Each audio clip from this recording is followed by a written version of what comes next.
Hi folks, so welcome to the Prepared Homestead. This is Travis. Thank you all for stopping by to watch. A little on the tired side. I've been nonstop this morning. Today we decided to butcher some animals, and we had some that we still needed to take care of, and so that's all we've done today. Some turkeys and some goats. Got them processed and put away, and let me tell you, I'm tired. It's kind of tough. Well, I mean, it's not tough, but it's tiring. And I did not have a whole lot of time to put together content for you. First Republic Bank, I guess it's finally done for. I mean, the federal government, they propped it up, and they spent, I think it was something like $100 billion to try to prop up that bank a month ago, and it still is done. Last I heard this afternoon that the FDIC or whoever, the Fed, is stepping in, and they're going to start, acquiring its assets and all that kind of stuff. But it's dropped to like 99% of its value in the last year, something like that, 98, 99%. It's probably not over. That was the 14th largest bank in the country. That other one, that SVB, that was like the 16th largest bank in the country.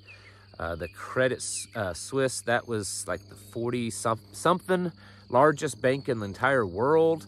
We're seeing some big financial institutions fail, and we're watching, I think, kind of a slow death.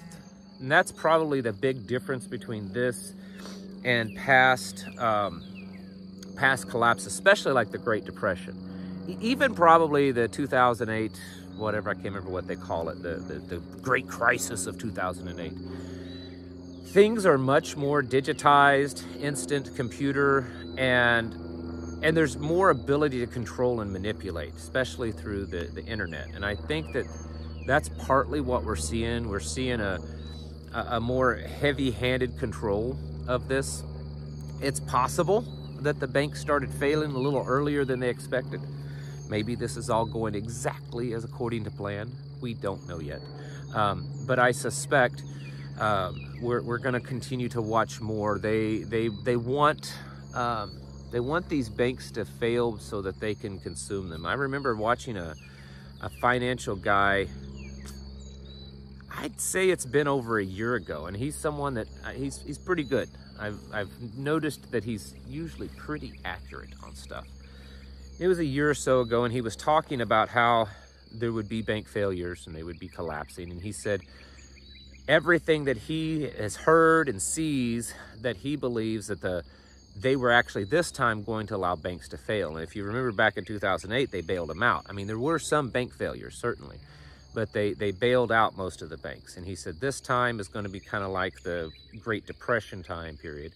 They're going to allow them to collapse, at least a lot of them, so that the big boys, the JP Morgans and the Bank of Americas, can step in and just gobble them up.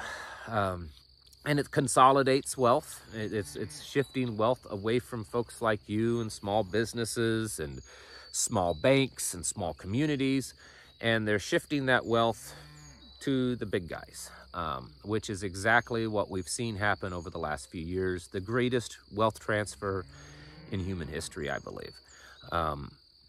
All of this stuff, especially with the economic things, then there's the war stuff, and then there's the whole, just the degradation of morality that we're seeing. It's all really for a purpose. We've seen so many things pop up, like, Agenda 2030. Well, we see all of these dates, Agenda 2030 dates, the 2030, by 2030, this will happen. By 2030, this will happen.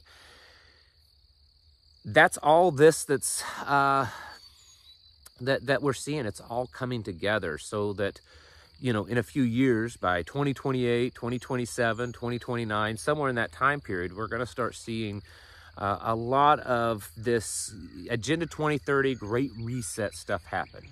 Digital ID, digital currency, more global control, more consolidation of wealth, consolidation of power, consolidation of religions, We're seeing that. They're trying to consolidate people into cities, your little 15-minute cities. This pattern that we have seen for a while and been tracking, it's all pointing us to that direction. I think that most people, they don't see it. The average person isn't putting it two and two together. They understand something's off, and they're buying the stories that, oh well, it's a little hiccup, it's a speed bump, it's a weird V-shaped recovery, it's a new normal. All these little catchphrases that we've heard for the last 3 years, and I think a lot of people are just buying that, and they're not putting two and two together that this is all connected. It's all connected, and it's all pushing us down a certain path. The whole, currency issue, global currency issue. Is the yuan going to be the next global currency? Maybe, but maybe not. It could be the IMF's new global currency that they just unveiled last week, or it could be something else. It's most likely going to have some kind of digital control, and that's what they want. They want to have more control. A lot of people I know believe that this is a lot of this has to do with wealth.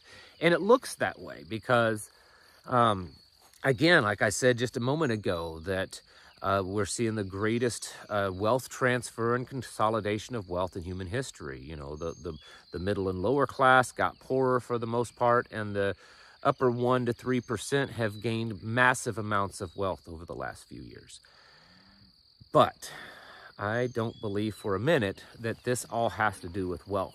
I mean, when you're worth $100 billion, what's another $100 billion?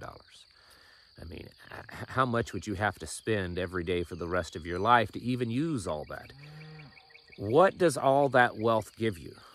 It gives you power, and that's what they want. They want power and control over you. They want control over your mind, your body, even down to your cellular level, your DNA.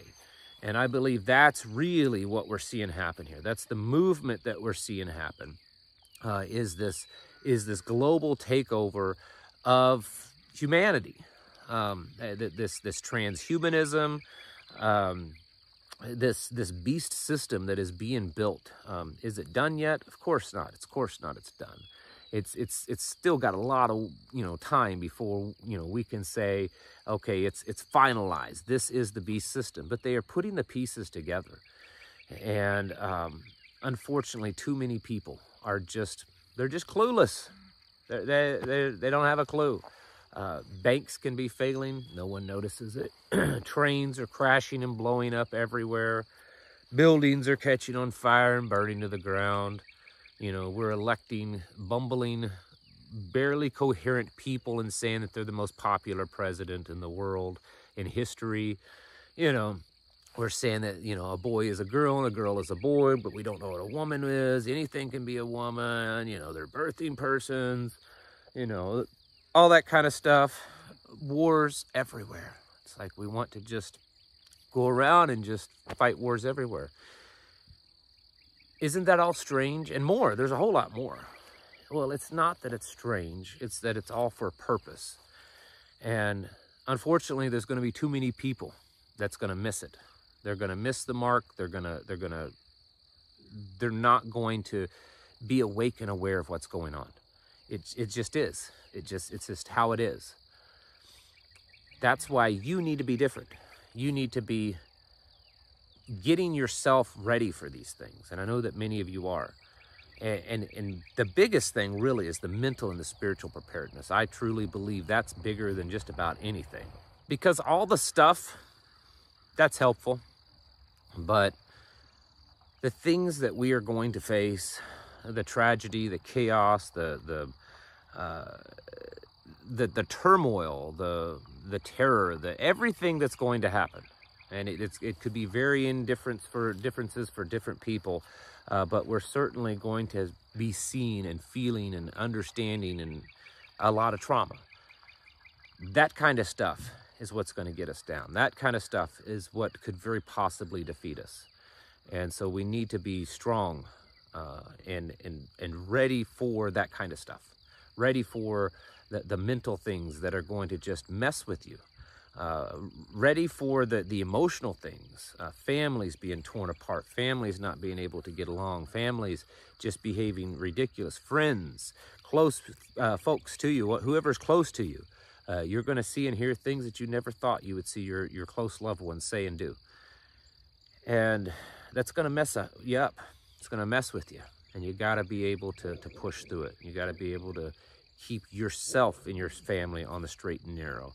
Because that's a part of what they're trying to do, is just to tear families and normalcy apart. We have to be ready and capable of getting through all this, because I think it's going to be probably bigger than most people think. That the bank's failing, I mean, that's a drop in the bucket. Those are really just distractions. That's just distractions to what is really going on and what is really happening. So that's why we have to keep pushing forward, getting self-sufficient. That's what we're doing here. That's what the whole butchering our own meat today, and then also just getting ourselves mentally and spiritually prepared, because like I said, it's going to be tough. And if you're not prepared in those ways, it's going to be probably near impossible for you to withstand the onslaught of what we're going to face. Folks, it's time to get your houses in order and to prepare mentally, physically, and spiritually. Thank you for watching, and I'll catch you in the next video.